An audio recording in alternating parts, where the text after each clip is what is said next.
Hello, everyone, and welcome to the Information Playground.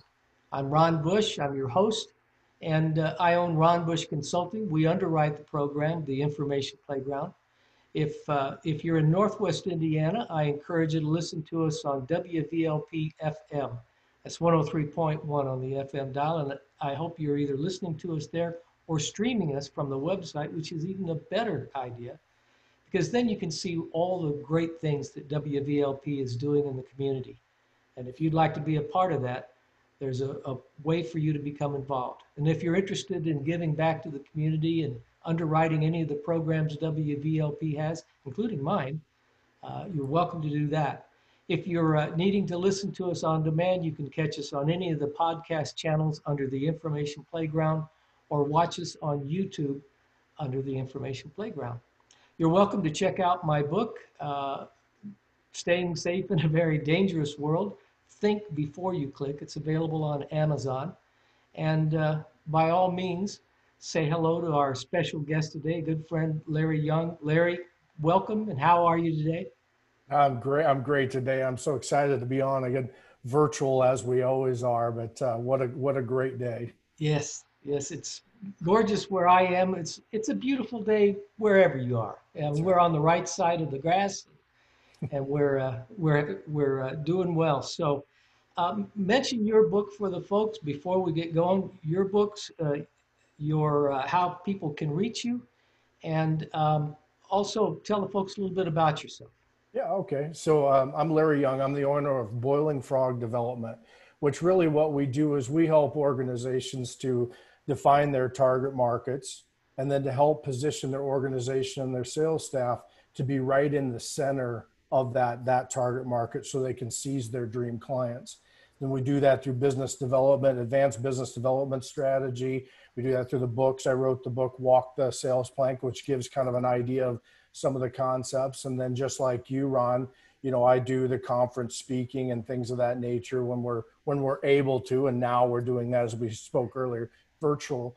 But I can be reached at boilingfrogdevelopment.com. You can also see me on Facebook under Boiling Frog Development. Message me there or email me at boilingfrogdevelopment@gmail.com. Those are the easiest ways to get a hold of me. And I'm blessed to be on your show again. Excellent. Well, I always enjoy it when you are. I always enjoy our conversations, whether we're recording them or not. But and I always learn from them. So let's get right into it. We were talking about a business continuity plan. Let's start there. What is it, and why is it important? Yeah, so as I mentioned, I do business development strategy, and so we help companies to be very competitive, not only in regular times, but also help make sure that they're positioned either prior to a pandemic or some type of disaster or even during. And so a business continuity plan, Ron, really is just the function of going through the process of developing a prevention and a recovery strategy for your business. And what you're really in essence doing is trying to prepare for something that would happen. And so a lot of those things, when people think about business continuity plans, they're thinking about things like natural disasters, maybe man-made disasters, maybe a utility failure. As we're well aware right now, a pandemic, would be one. And then you're very familiar in your world, obviously, with like cyber attacks and things of that nature would be something that could be devastating. And so preparing for those. It's kind of interesting. You had asked, why is it important? I think I shared with this on maybe one of our last conversations or episodes that we had, but on ready.gov, FEMA has done studies around this. And it's, I say fascinating, but it's not great. When a crisis hits a business overall, only 43% of those businesses will never reopen after that crisis. And 51% will close within a year, and then 75% of them will fail within 3 years because either it devastates their balance sheet or their cash flow or customer base or whatever the case is. And so having a continuity plan is extremely important to kind of protect that business. Oh, I couldn't agree more. Of course, now I think a lot of people get it. Not everyone, of course. Some people still think it's either not going to happen to them or something's uh, I don't know. They just don't want to think about it. I guess sometimes they're kind of like the ostrich with their head in the sand. But but it does happen. A previous business I owned before doing this, actually how I got into cybersecurity, um, required me to have redundancy throughout. I had to have, naturally, I stored business records, but I also converted paper to digital. And so I stored those as well. So I had to do all those things you would expect to keep those records safe. But I also had to have the ability for clients to view those records online. And so that meant that I had to have, what would I do if I, let's say I had Comcast and Comcast went down. My internet provider earlier this month was down for 12 hours. Well, fortunately, I don't host my website and I've got a completely different business and everything else now. But there, I had to have not only one, dependable internet service provider, but I had to have two. And they Mm, couldn't both be cable because if right. somebody cut one cable, well, they probably cut the other one same time. So people have to think about that. How dependent are they on their for their internet? How dependent are they for electricity?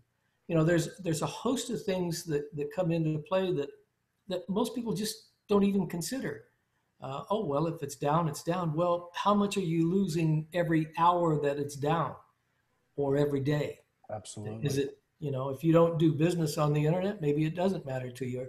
Maybe some smaller businesses uh, don't have a website. They don't do commerce on that. Other companies, they would be dead in the water if they couldn't do business over the internet. So it, Absolutely. it depends on you. So we kind of brushed against that. It's not just major events that come into play. It's any event, anything. I mentioned the electricity being down, Yeah. but there's other things to take into account, right? Yeah, absolutely. When you think about it, it's not even just major events or minor events. I kind of reframe it more in terms of critical events. And we might delve into that here a little bit more today, but how you're determining what your critical things are that you really focus on that make your business move, and then really how you protect those. So I spoke a while back around kind of when I do the business development planning for organizations, a lot of it's protecting that revenue, making sure that you can still stay in business. But there's really three things that a business is focused on in a business continuity plan.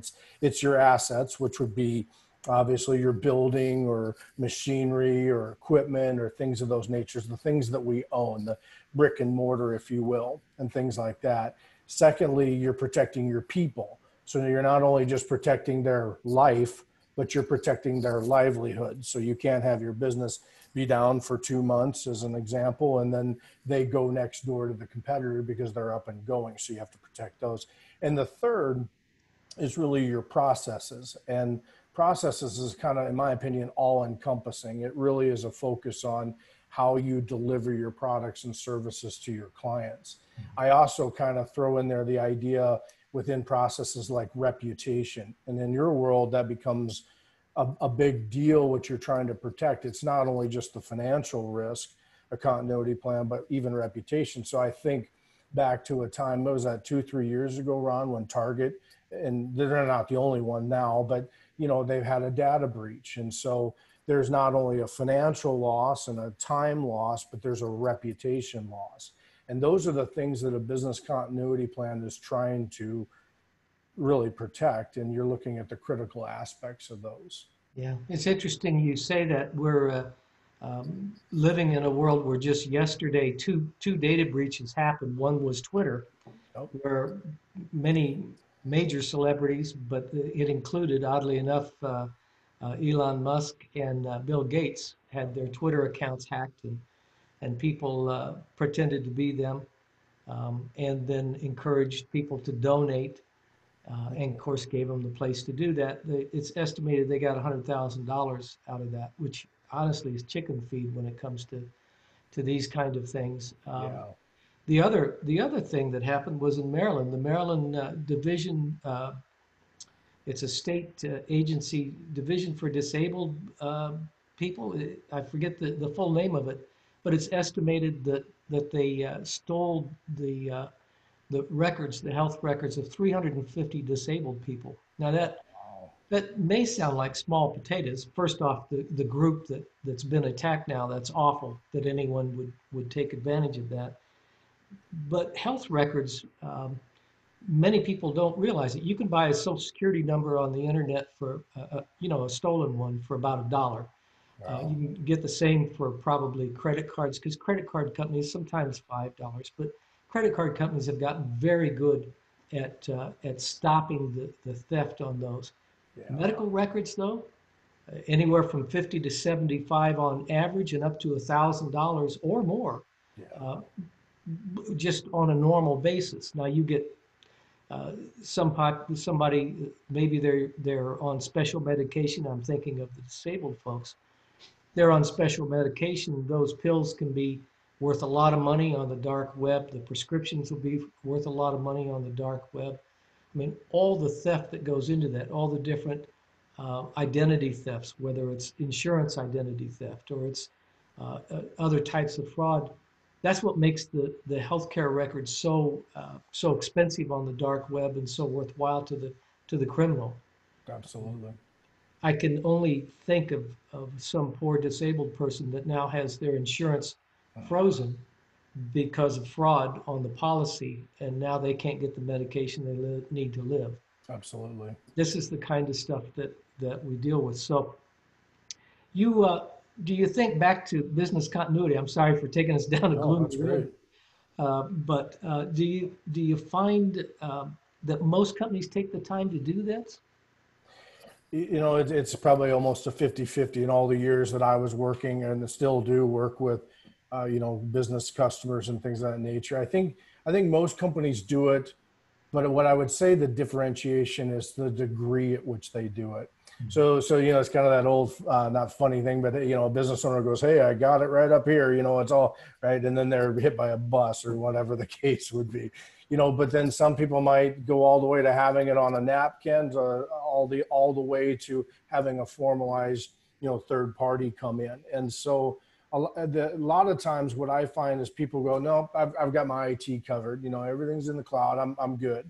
And they're not really thinking about whether it's cyber or whether they're thinking, as I said, the assets or the employees or how business is going to be conducted, those types of things. And it's not put on paper. What I tell businesses when they push back a little bit is it's a lot, the continuity plan is really more the process that makes you go through and think about things. That's what it's really meant to do. It's kind of like a business plan for a new business. Nobody wants to do it. They think they got the idea in their head, but the reality is the business plan is really is force you to think about things you didn't think about. And that's what that continuity plan. So if you haven't done that, in my opinion, you haven't done one. There's interesting, when I was in banking for a number of years, we used to ask customers as a part of our risk management strategy, "Hey, Ron, what's the succession plan for, Ron Bush Consulting?" And, nobody wanted to talk about it because nobody wants to talk about, death or talk about the end. Well, continuity planning is really the same thing. Nobody wants to talk about the potential death of their business. But at the end of the day, the people that survive those scenarios, whether personal or business, are the ones that prepared for it. And That's that's, right. yeah. Exactly right. Do you think that with all that's going on with the pandemic, do you think more businesses will start to actually think about it and actually put it in writing? I had to smile when you talked about the putting it on a napkin. You're right. Most of them say I've got it up here, and others actually get to the napkin process. But if it isn't written, it isn't real. Oh, It, that's right. it's That's when right. you get it down in writing and you go through the different scenarios and the what ifs and how you prepare. I mean, that's the key to it all. Do you think we'll see uh, businesses businesses getting more in line with that, understanding they need to do this? Yeah, I think to your comment, the reason you go through the process and you write it down is so that if I'm not here, let's say as the owner, somebody in my organization should be able to pick it up and run with it, so to speak. Mhm. But I think what will change, I think the answer to your question, will the trend change when more do it? I believe the answer is yes. So when you think about, a business that, maybe had a fire, wiped it out, that type of thing, everybody, you kind of heard, maybe you heard about it, maybe different. If it happened in South Dakota, as an example, maybe someone in California didn't hear it. The difference with this pandemic or this crisis is that it's very well aware.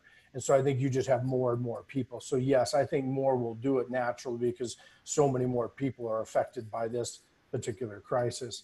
I think that when you look back, Ron, if I was sitting with you 2 years ago and we were doing this, and of course you're planning, like I said, for natural disasters, man-made, and all these things, and we brought up the idea of pandemic, by and large, most customers would have probably laughed at you like that. We haven't had that for 100 years, you know? And so I think that piece that will change. I think, though, for your listeners, I think here's where I think it's really going to change. I think that more of the people that business customers supply to, whether they're supplying materials to a bigger company or they're selling to a bigger company, what I think is going to happen is those bigger companies or those buyers are going to start asking businesses for their continuity plan. Yeah. And trying to understand, do they have competency with that, in that? And if I'm a big business and I'm buying from you, Ron, and I need supplies from you, and that's been working, and maybe I had 2 or 3 suppliers that I could jockey back and forth. And what I'm really going to want to know is, are you protected so it protects my business? And I think we see that where this is more global. I think the other trend that you're going to probably see is that more companies might start to certify, like I'm certified, my company is certified in the continuity planning process through whatever criteria and they desire to be certified. I think those will be the big trends that you'll see, would be my guess. Wow, that's excellent. I hadn't thought of that. Yeah. Last time we spoke, you'd mentioned 6 steps. All of them, of course, are important. Let's review them. I would love to run through them again if we could. Yeah.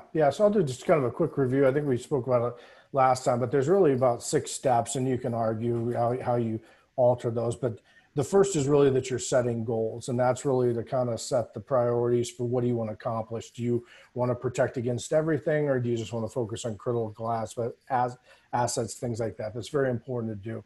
The second piece is to choose your team. And I think this is people that are going to own the process. They're going to help you develop with it. And we may talk about that here in a little bit, but really the idea is making sure that you have stakeholders that can give good impact.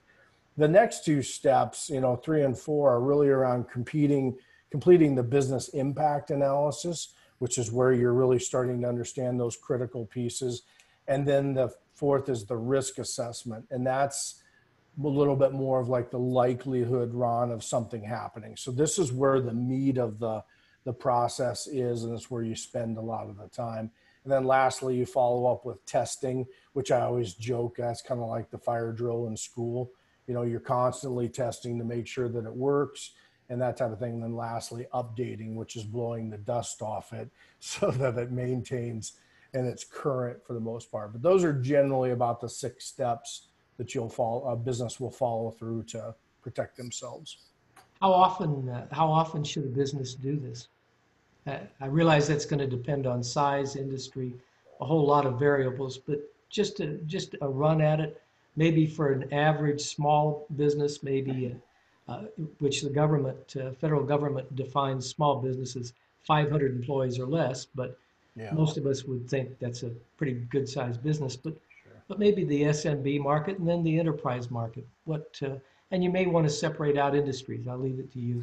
Yeah, I think it's a large question for a general audience. So I think it really depends on the particular business. So if you have a lot of critical functions, like you and I may have just 2 or 3 critical functions, like in our business, whereas somebody with 500 to 1,000 employees might have several pieces, several departments, those types of things. Usually what I tell people, by and large, for the most part, is I would review your business continuity plan on an annual basis. So after you've done the work, done the steps, and have it mapped out, there should be a committee that probably meets almost quarterly with a strong review almost annually. Mm-hmm. But again, it all depends on the size of business and the complexity of it and those types of things. But I think, in my opinion, this is where I think the continuity plan really ties well, Ron, with the business development and the competitive strategy that I do, in that when you start changing suppliers or you're changing a process, somebody should say, hey, let's tip off the continuity team just so that they can maybe do some due diligence, because a year can be a long time. I mean, look where we were a year Yeah, ago. excellent, excellent. It's a, it's interesting. I do a lot of risk assessments. I don't do the business continuity planning like you do. That's really not my forte. The risk assessments going in, but it's from a security standpoint. So I'll look at the physical aspect, unless it's a huge. Now I had one a few years ago that was I think it was 20 different locations. I didn't do all that physical assessment. I had strategic partners that helped me out with the different assessments. But usually when it's just one geographic location, I'll check out. I'll want to know what the perimeter is like, how secure that is before I go in, because security starts at the perimeter. In the IT world, in the cyber world, I mean, there really isn't a perimeter to manage. Every endpoint, every entry point is a potential um, doorway for a thief or Right. for some sort of cyber criminal. May not be a thief; he may just want to destroy. I mean, there's a lot of things that cyber criminals do, and it isn't always steal. But it's amazing to me how similar the two things are. You're looking from at a business from the maybe the 20,000 foot level on down. I'm looking at just a specific part of it. You'll look at operations, you'll look at processes, you'll look at everything. I will too, but only as it pertains to the IT or the physical side. Right. Interesting. Um, on the business impact analysis, you mentioned that. Um, it's my understanding there's a lot of work in this step. So, what is it, and what purpose does it serve in the process? I know it was step number three. Absolutely, absolutely. So really, in essence, what the business impact analysis, when you get to that, that's when you, again, you set the goals for what I'm trying to, protect. I don't want anything shut down, or whatever level you can sustain, and you got the team in place. And now you're sitting down, and the impact analysis really tells you what could happen in the face of certain or various disasters or hazards. So you're starting to look at those critical pieces. So you analyze your business. Maybe you start as a department approach, or maybe you're just starting from a, as I said, an asset, a people, or a process, those types of things. And what are my critical functions? So I think we talked about this a while back when we were talking about trying to find revenue, maybe in a crisis. I had asked the question, or we had talked about it, where what is the core way in which I make money? Right. So what is the piece that I'm able to do? And so you start with critical functions like that, Ron, Mhm. and then that's where you're sitting there and you're mapping those out. And this is why the team is really important, because sometimes you'll get people that are just in operations, let's say a bigger company, and they'll think about revenue, and we got to protect the phones, and we got to protect, the salespeople and that type of stuff. And then having a diverse team in a business impact analysis allows somebody to raise their hand and say, whoa, whoa, whoa, wait a minute. You can't sell anything if we can't fulfill the product, and so that's what that is doing, is the identifying of the critical aspects to deliver your products and services. This, Ron, step cannot be missed. It cannot be missed, and it has to be really analyzed and thought through. And sometimes somebody like you in the cybersecurity world, or me where I'm at, for us to be able to pull things out of people that they haven't thought of, because a lot of times in this section, it's I don't know what I don't know. And there's an excellent book I read. I think it was earlier this year, called "Questions Are the Answers," and it really hits to the heart of what you and I do. It's asking the right questions. It's making people think of things they haven't thought of before, making them think of in a way they haven't thought of before. What's let's stay with that because of the importance. What are some of the elements of a business impact analysis? Yeah. So one of the first things that you should focus on, or then you get into this process to really make it effective, is setting the foundation for an effective continuity program. So it's a mindset. And I think that a lot of times that's what ties the first and second activities or steps that I had mentioned, which is getting the goals right. What is it we're trying to do? Are we trying to solve everything, or are we just trying to stay in business given some type of crisis? And the second, and I cannot back this, if you want an effective program, the team. You need teams that aren't, we joke the term voluntold, but you really need people that are owners that will speak up, that will actually say, hey, what if we think about this, or this is something that's critical. So team is everything. I think the second thing is really helping organizations gain a competitive advantage. What I'm going to say here, Ron, may not be overly popular, but it's, in my opinion, being around business for a long time, it's true. If an individual protects their business through a good continuity plan, which is a good element of it, really the goal is not only to stay in business, but to take advantage of opportunities like now that present themselves. So you remember in the beginning, but per FEMA, 43% of those businesses won't be there in a year, will they? Which means, excuse me, 43% will be there. So 57% of them won't be, as an example. That's an opportunity that those customers, I hate to say it, but of those businesses that didn't plan, that didn't survive, those customers still need service. So the stronger you build your business through this particular process allows you to capitalize on opportunities. And so that's one of the big elements, and it's one of the reasons why we do it, because you will find growth at a time like this if you planned appropriate. You remember, you've probably heard Warren Buffett, obviously famed investor, but you've heard him say, the time to buy is when there's blood in the streets. Yeah. I know that's a terrible analogy right now because there's people that are really suffering, but the reality is there's an opportunity to take advantage. I am talking to more businesses now that are pivoting or changing or being able to go after customers that frankly are not being serviced right now because the company is too busy skating, trying to figure out what they're going to do, and they're winning, that type of thing. Another good element real quick is being able to provide insights into the assets, the operations, and the people. So it gives you a good ability to kind of analyze those things and make sure that things are in tip-top shape.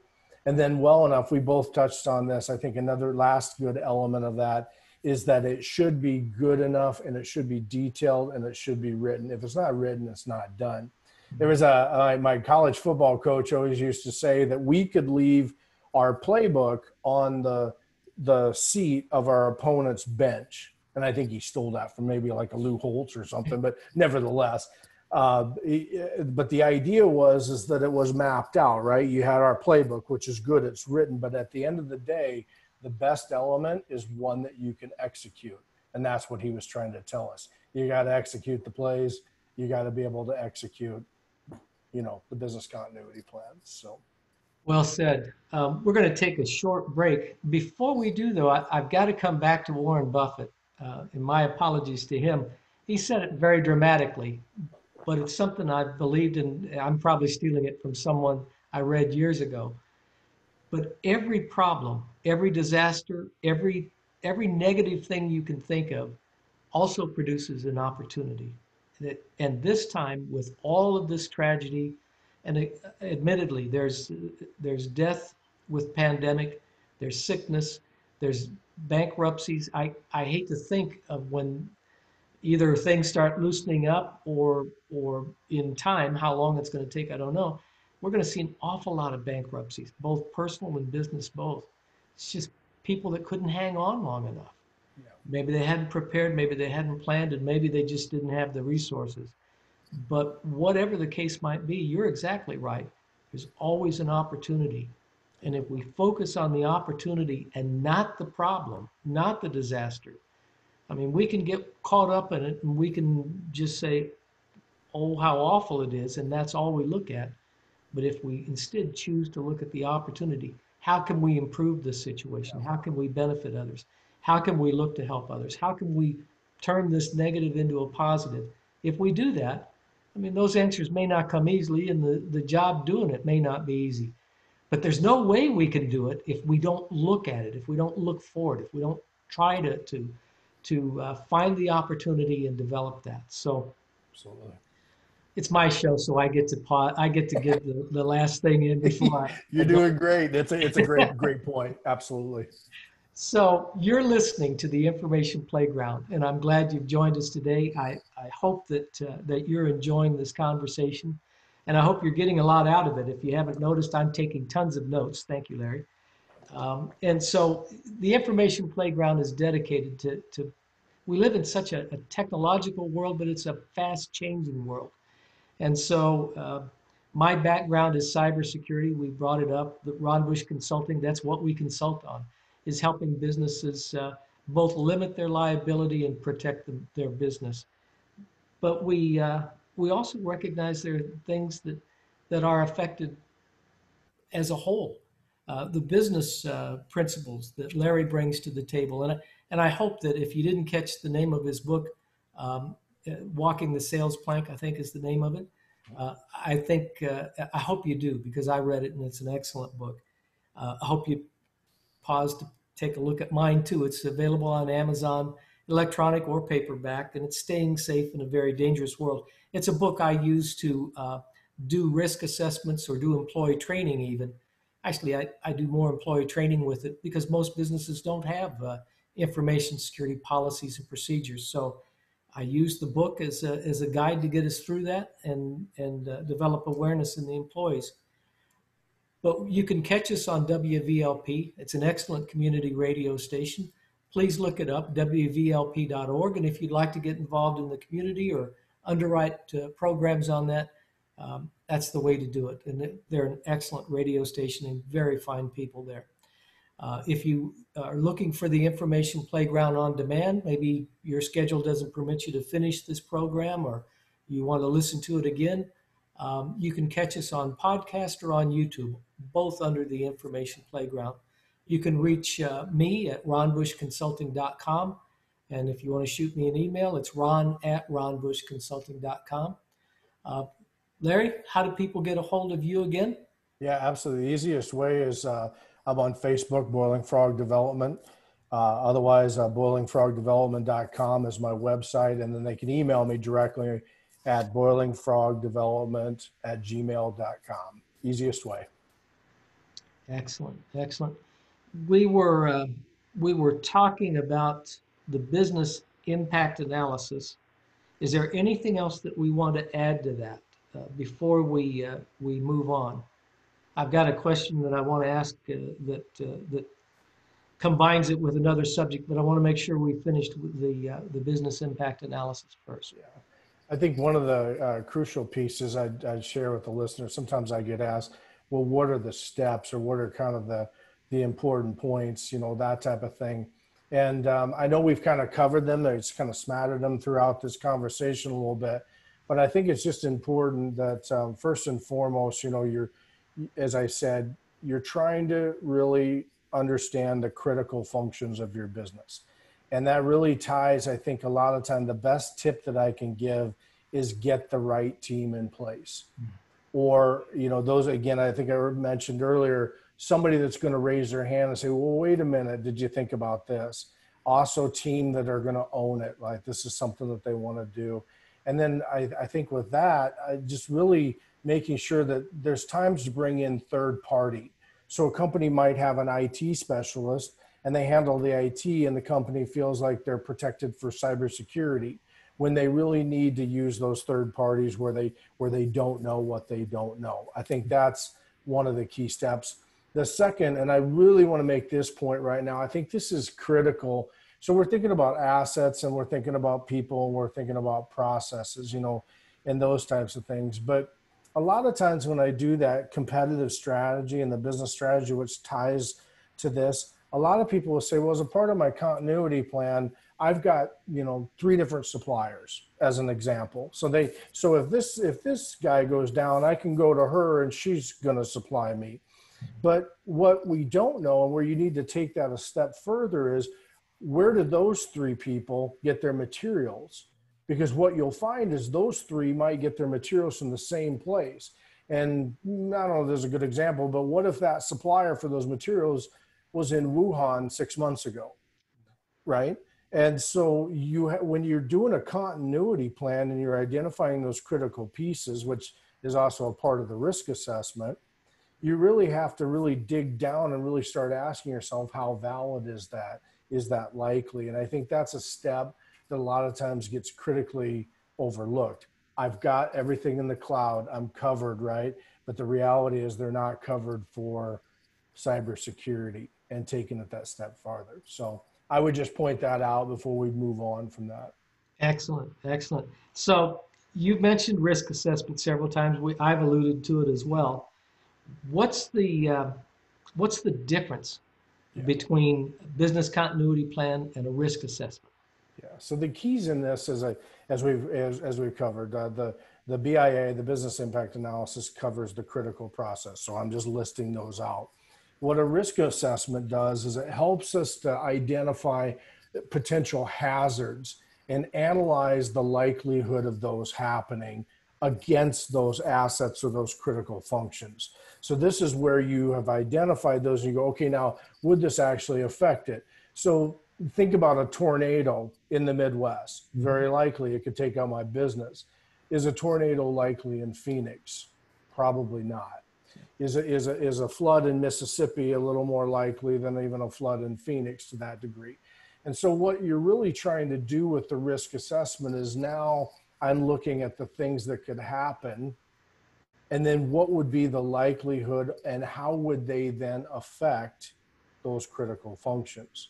So think about a building that burns down as an example. So fire is your risk. What's the likelihood of that happening? And then what would be the impact of that? And that's where you're taking that through, because what that ends up doing, Ron, and I'm probably going overboard on this answer a little bit, but what it does is it helps you then to understand the impact of the financials, the people, the process, or that particular asset.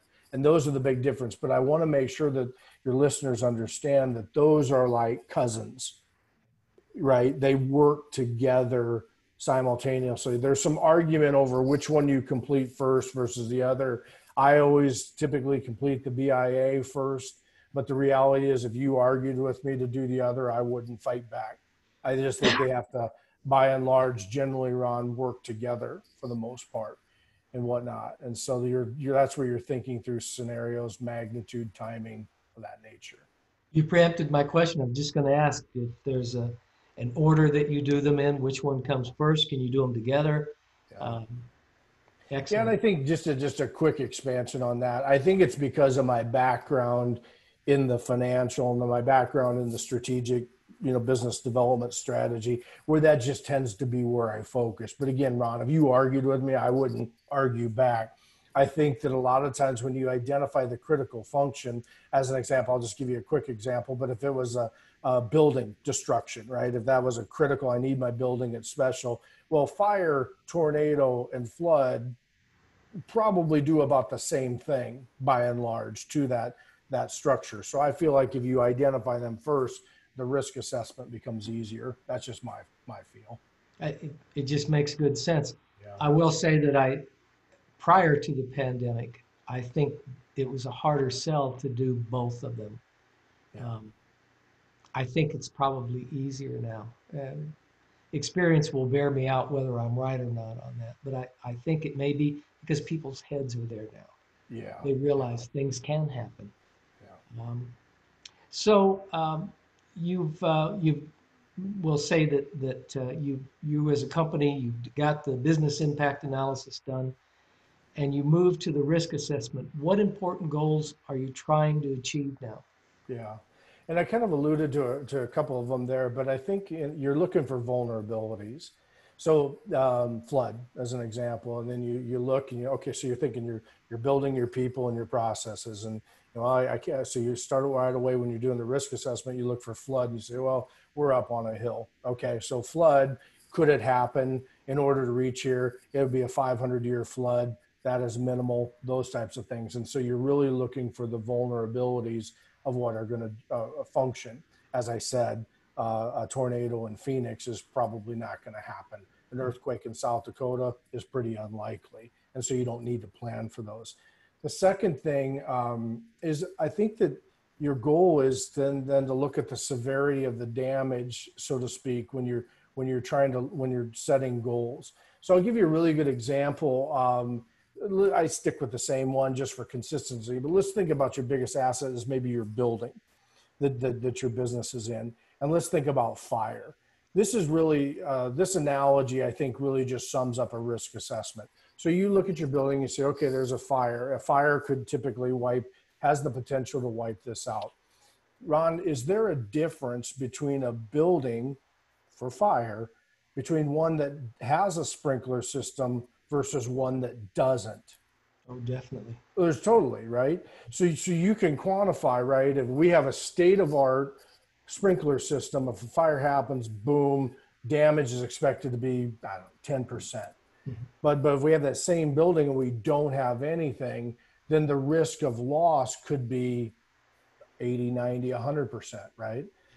And so if you think about that simple example, that is really the goal that you're trying to achieve with a risk assessment.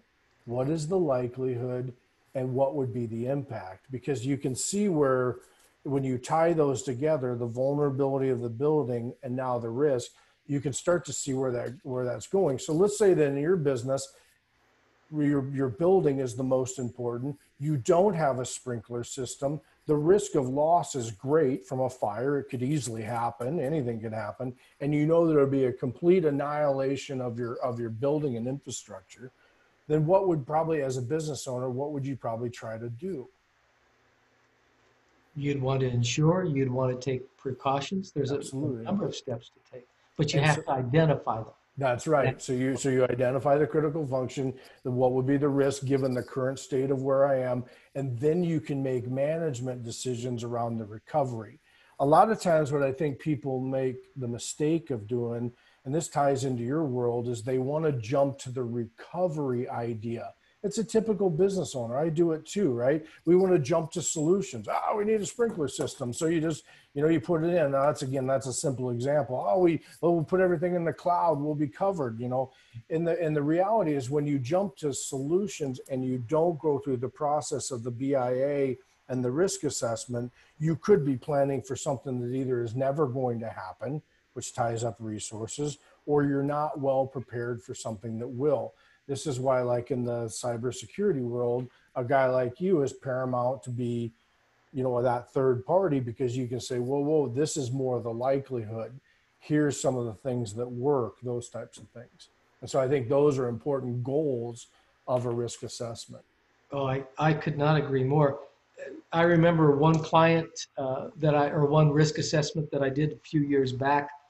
This was a healthcare organization, and so they have to comply with HIPAA. Um, their website was hosted in Eastern Europe. Their emails were hosted in Eastern Europe. I can't imagine, I mean, it's a hotbed of hackerdom, if you Yeah. will.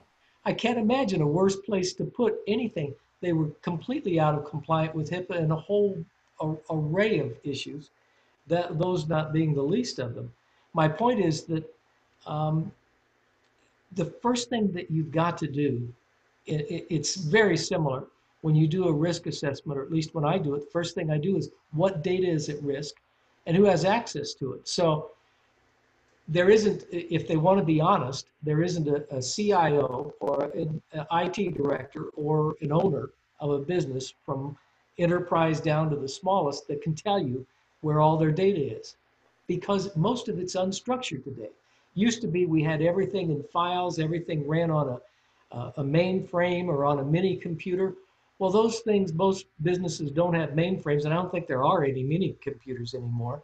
The Right. PCs have replaced those. Windows has replaced those.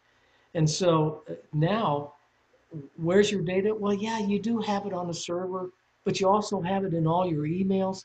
And do you have your employees do BYOD? Do they bring their own devices, like their phones? Do they have company emails on their private phones, on their laptops, on their tablets?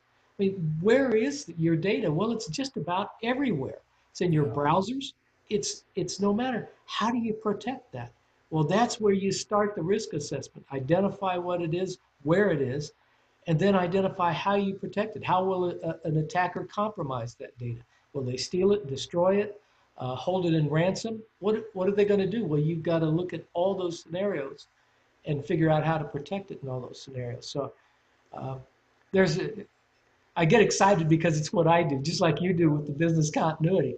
That's where you start, and that's where you have to Absolutely. start with this. Well, and you make a really good point too. You know that when you think about a business just planning, and let's just use the cybersecurity as an example, but you're just planning, and so you're whether you're googling something or you're seeing, or maybe you're talking to some of your other business owners, and how do I protect my business? And there's always a flashy commercial or a pop up to try to explain something. But what I've found by and large, and you may agree, but being an entrepreneur and owning my own business, one of the things that I'm always thinking about is I want to know what I don't know. And I, like with IT and cybersecurity, I don't want to be the smartest guy in the room, right? I want somebody like you who comes in and says, okay, here's your system. You know, this is this is what's happening in the world today. And here's, a few different ways you can protect yourself and be able to put those in there. Why do I want to write that into a continuity plan and try to figure that piece out? At the end of the day, I want to have somebody that knows what they're doing on those certain things. Operationally, a lot of times a guy like me will, because I've been around that world, will challenge people on just to think a little different. But by and large, operationally, people know how to run it. But when it comes to things like IT, when it comes to things, that are special, data storage and things of that nature, you really have to be able to protect yourself, and using a third party, and really, Ron, vetting those third parties, having somebody, you've been in the industry a long time. I think about companies like right now where if they're in the manufacturing world, or they've got equipment, and let's say that something wipes out equipment, let's say it's a tornado. Well, a lot of times you'll ask them, well, where would you go? And they'll say, well, I'll go down to the local rental place, and I can get something. Hey, that's a fine strategy, but the reality is there may be 10 guys in line before you that are trying to rent the equipment because theirs has been wiped out. That's right. And so having somebody to say, hey, here's what happens in this kind of example, a third party, is really what makes that continuity plan, in my opinion, very robust. Oh, I could not agree more. What are some of the common mistakes that you see in a business continuity plan, or even just doing that special step, that business impact analysis? What are some of the mistakes people Yeah. Yeah, I think in the overall continuity plan, I think there's a number of mistakes that people make, but by and large, these are usually what I would say kind of your top three. I think first of all, the plan collects dust and it's never tested. So you're not doing the fire drills at school, that type of stuff, and it's really not updated. So they really haven't thought through those. You had asked earlier about how often, annually, with a team that maybe meets quarterly, so to speak. I think the second mistake, and I see this a lot, I've seen this in the corporate world, and I've seen this in businesses that I've worked with, and it's left to one person. Ron, you're our designated continuity expert. You've got the binder or whatever the case is, or you've got it up in the cloud, and and you hold that and you have access to it. And that one person is expected to own it. And I think that's a big mistake. It has to be kind of a team effort, almost in some cases a leadership expert. And then I think the third thing is they don't drill down the risk with the third parties. We've kind of touched on that with the equipment guy, as I just alluded to in that example, or having two suppliers or three suppliers in Wuhan or wherever the case would be. I don't think that they drill down to the third parties enough, not only what they can do, but what are their risks and what are they doing to protect their business. I think those are mainly the three things that you would normally see. Excellent. Yeah. Yeah, I couldn't agree more. Well, we're getting close to that time, and I always, in a way, I dislike the end of the show because that means we don't get to talk that much more. Of course, we get to talk after we pause the recording, but I always enjoy our time together. So there's got to be some things we missed, some last thoughts. Um, what do you think we should have talked about? We ran out of time and couldn't. Yeah. Anything that you'd like to add? Well, I think we touched, we focused on the BIA and the risk assessment, but we kind of hit on the importance of the other steps in there. I think what I would leave you with, I had the opportunity when I was in the banking, the commercial banking space. I got to see for years. I got to see businesses that thrive versus those that just survive. And there's a number of reasons. And Ron, I talk to audiences about that and companies about that all the time. But as it pertains to the topic of this show, I have seen whether it's somebody who's a stock investor, whether it's somebody that owns a business, whether it doesn't matter personally, being able to take advantage of opportunities or dips is a critical element for some of those businesses that really just thrived. Mm. And what they were able to do is they didn't back up as far as their competition, and it gave them the ability to reposition. And what I would leave you with is a continuity plan is almost like doing a will. Nobody wants to do it. Nobody wants to talk about it. But I will tell you, by and large, the companies that really do well and they're for the long haul, they do things like that, and they take the time to put them down and think through it. So I just leave your listeners maybe with that thought of the importance of doing something like that. Well said. Well said. I want to thank you for being with us today, Larry, and all that you bring to the table. I always learn when you and I talk, and I'm grateful to have you on the program. Yeah. Folks, I'm grateful to have you watching us and listening to us, and I hope that you've gotten a lot out of today's conversation. Larry Young has been my guest. Give that website again, if you would, Larry. www.boilingfrogdevelopment.com. Great. Please do check it out. And check out my website, Ron Bush Consulting. Check out our books. Larry's is Walking the Sales Plank. Mine is Staying Safe in a Very Dangerous World. His is a lot more positive. It'd be a more pleasant reading probably, Yeah. but do check them out. And do let us know your thoughts, and let us know if there's some way that we can help you. Thanks for being with us. I hope you stay safe and stay healthy. Thanks.